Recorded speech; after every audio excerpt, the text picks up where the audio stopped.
Hello everyone, मैं सनी कुमार स्वागत करता हूं आप लोगों का हमारे अपने YouTube channel achieve knowledge with Sunny में। कैसे हैं आप लोग? मैं आप लोगों से बहुत दिन बाद मिल रहा हूं, ऑलमोस्ट 90 या 95 डेज़ बाद मिल रहा हूं। लास्ट टाइम हम लोग इंग्लिश लिटरेचर जो कि स्टैंडर्ड 12 का था बिहार बोर्ड का, उसके कुछ चैप्टर्स को हम लोगों ने कवर किया था।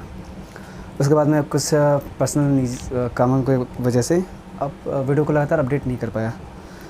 अब मैं वापस आ गया हूँ और काफ़ी लंबे समय तक मैं आपके साथ रहूँगा। आज हम लोग पॉलिटी पढ़ने वाले हैं। जैसा कि मैंने आपसे कई बार पहले ही बोल रखा था कि हम लोग धीरे धीरे सारे सब्जेक्ट्स को कवर करेंगे।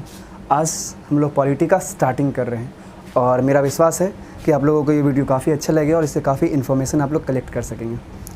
तो चलिए हम लोग पॉलिटी का सबसे बेसिक स्ट्रक्चर जो है उसको कवर करते हैं। तो आइए हम लोग सबसे पहले हम लोग का फर्स्ट चैप्टर पॉलिटी का, जो कि है भारत का संवैधानिक विकास, इसके बारे में पढ़ते हैं। अब भारत का संवैधानिक विकास, ठीक है, अगर हम लोग जो अभी संविधान देख रहे हैं हमारे देश का, वो इतना आसानी से नहीं बना। उसमें कई साल लगे, कई लोगों की मेहनत लगी, कई साल लगे, कई लोगों की मेहनत लगी, तब जा कर के एक ऐसा संविधान बना जो भारत के प्रत्येक नागरिकों को उनका अधिकार सुनिश्चित करवाता है। तो क्या ये बहुत ही जल्दी से हो गया था? क्या ये बहुत ही शीघ्र था? जैसे बहुत ही लंबा साल लगा। इनका विकास कैसे हुआ, किन परिस्थितियों में हुआ, किन एक्ट के तहत हुआ, आज हम लोग भारत के संवैधानिक विकास चैप्टर में पढ़ेंगे। तो इससे पहले कि मैं चैप्टर स्टार्ट करूं, सबसे पहले तो हम लोगों को ये जानना आवश्यक है कि संविधान होता क्या है। कॉन्स्टिट्यूशन, संविधान क्या होता है? तो संविधान वह वैधानिक दस्तावेज है जिसमें शासन के उन मूलभूत सिद्धांतों का वर्णन होता है। मैं बता दूं, वैधानिक मतलब नियमतः, नियम के अंतर्गत, ठीक है। ये आपके वो लाइट के कारण दिख नहीं रही होगी, ये वैधानिक है ना। संविधान वह वैधानिक दस्तावेज है जिसमें शासन के उन मूलभूत सिद्धांतों का वर्णन होता है जिनके अनुरूप किसी भी देश या राज्य के शासन का संचालन किया जाता है। दैट मीन्स आप लोगों को एक नॉर्मल शब्दों में अगर मैं बताऊं तो संविधान कानून का किताब है, नियमों की किताब है, जिसके अंतर्गत देश चलाया जाए, जिसके अंतर्गत सरकार राज्य चलाए जाते हैं ना। तो ये वैधानिक दस्तावेज है, नियमतः है। वैधानिक मतलब नियम, सही, ठीक है, विधान से संबंधित। तो हम लोगों का ये क्लियर हुआ कि संविधान किसे कहते हैं। तो एक बार मैं फिर से रिपीट कर दूं, आप लोग इसको नोट कर लेना, क्योंकि ये बेसिक है। हम लोग पढ़ेंगे भारत का संवैधानिक विकास, और अगर संविधान के बारे में ना जानेंगे तो ये थोड़ा सा ठीक है। तो देखिए क्या है, संविधान वह वैधानिक दस्तावेज है जिसमें शासन के उन मूलभूत सिद्धांतों का वर्णन होता है जिनके अनुरूप किसी भी देश या राज्य के शासन का संचालन किया जाता है, ठीक है। संविधान कानूनों का वह किताब है जिसके अंतर्गत किसी देश को चलाया जाता है या किसी राज्य को चलाया जाता है। अब हम लोग पढ़ेंगे क्या कि संविधान का निर्माण आरंभ कब से हुआ, ठीक है। तो अब हम लोग भारत का संवैधानिक विकास को देखते हैं। हम लोग को जानना है कि भारत का संवैधानिक विकास दो भाग में बांटा जा सकता है, ठीक है।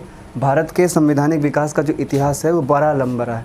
बड़ा लंबा मतलब ऑलमोस्ट बोल सकते हैं कि 1773 के आसपास से लेकर के वो पूरा हमारा, जब तक हमारा देश आज़ाद नहीं हो रहा था 1947 तक, तब तक चला। तो भारत के संवैधानिक विकास को हम लोग भारत के संवैधानिक विकास के इतिहास को दो भागों में बांट सकते हैं।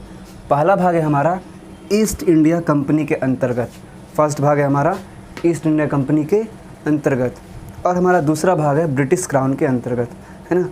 तो भारत के संवैधानिक विकास के इतिहास को हम लोग कितने भाग में बांट सकते हैं? दो भाग में, ईस्ट इंडिया कंपनी के अंतर्गत और ब्रिटिश क्राउन के अंतर्गत, ठीक है। अब क्या है कि ईस्ट इंडिया कंपनी के अंतर्गत क्या क्या बदलाव होते रहे, क्या क्या एक्ट आते रहा, हम लोगों को यही अब स्टडी करना है। जैसे कि सबसे पहला एक्ट आया था रेगुलेटिंग एक्ट, जो कि 1773 में था। फिर पीट्स इंडिया एक्ट, जो कि 1784 में था। फिर हमारा था चार्टर एक्ट, जो कि आया था आपके 1793 में। फिर चार्टर एक्ट और आया था 1813 में। फिर चार्टर एक्ट आया था 1833 में, और फिर चार्टर एक्ट 1853 में। तो हम लोगों को ये याद रखना होगा, इसमें से बहुत कई बार पूछ दिया गया कि रेगुलेटिंग एक्ट कब आया, तो 1773 में आया था। अब अगर आगे हम लोग बात करें ब्रिटिश क्राउन के अंतर्गत, तो ब्रिटिश क्राउन के अंतर्गत भी कुछ नियम बने, कुछ अधिनियम बने, ठीक है। जैसे में पहला है भारत शासन अधिनियम 1858, है ना। तो यहाँ पे 1853 तक ईस्ट इंडिया कंपनी का मतलब शासन रहा। ईस्ट इंडिया कंपनी उसको देखते रहा था, बहुत सारी चीज़ें करता रहा था, ठीक है। लेकिन समय के साथ फिर क्या हुआ कि यहाँ के शासन को ब्रिटिश क्राउन ने अपने अंतर्गत रख लिया। तो भारत शासन अधिनियम 1858, फिर भारत परिषद अधिनियम 1861, 1892, 1909 और ये रहा। फिर आया भारत शासन अधिनियम 1919 और फिर भारत शासन अधिनियम 1935 और फाइनली भारतीय स्वतंत्रता अधिनियम 1947। मैं बस इतना कहना चाहूँगा कि आप लोग इसको नोट डाउन कर लेना, क्योंकि ये डेट वाइज भी पूछ सकते हैं। हो सकता है कभी कभी अरेंजमेंट करने के लिए पूछ सकता है कि इसमें से पहला एक्ट कौन आया, पहला एक्ट पहले कौन है, उसके बाद कौन आया, ठीक है। तो मैं चाहूँगा कि आप लोग इसको नोट डाउन कर लें। और अब हम लोग पढ़ेंगे इसके बाद रेगुलेटिंग एक्ट हमारी अगली वीडियो में। मैं आपको कुछ सेकंड का टाइम दे रहा हूँ, तब तक अगर आप चाहें तो इसका स्क्रीनशॉट ले सकते हैं।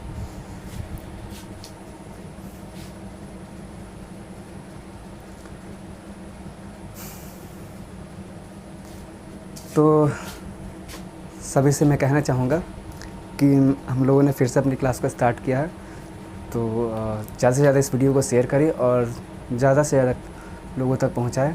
कमेंट करें, लाइक करें, कमेंट करके मुझे बताएं कि आपको ये वीडियो कैसा लगा, इसमें क्या आप लोगों को और प्रॉब्लम हुई।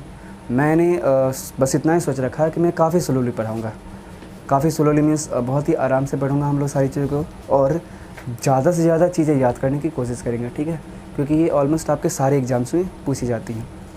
तो लास्टली मैं जाने से पहले फिर से कहूँगा, हम लोग अगली वीडियो में मिलते हैं रेगुलेटिंग एक्ट 1773 के साथ। और मैं बोलना चाहूँगा कि इस वीडियो को ज़्यादा से ज़्यादा शेयर करें, कमेंट करें, और हाँ, अगर आप लोग नए होंगे तो इस चैनल के बेल आइकन को प्रेस करें। तब तक के लिए धन्यवाद, मिलते हैं हम लोग अगली वीडियो में।